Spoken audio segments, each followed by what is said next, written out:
যেটা প্রশ্ন করলাম সেটা উত্তর দে।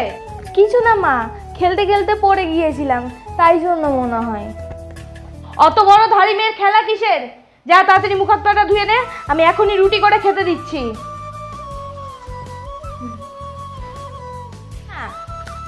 আজকে আমার 2টা টিউশন আছে, আসতে কিন্তু আমার দেরি হবে।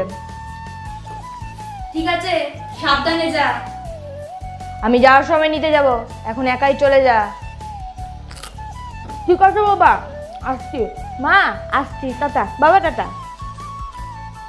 কে আবার ফোন করলো দেখি তো।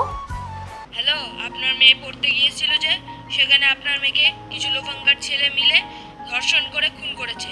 আপনারা যেখানেই থাকুন না কেন, তাড়াতাড়ি হাসপাতালে চলে আসুন। আমরা এখানেই আছি আপনাদের মেয়েকে নিয়ে। কি গো।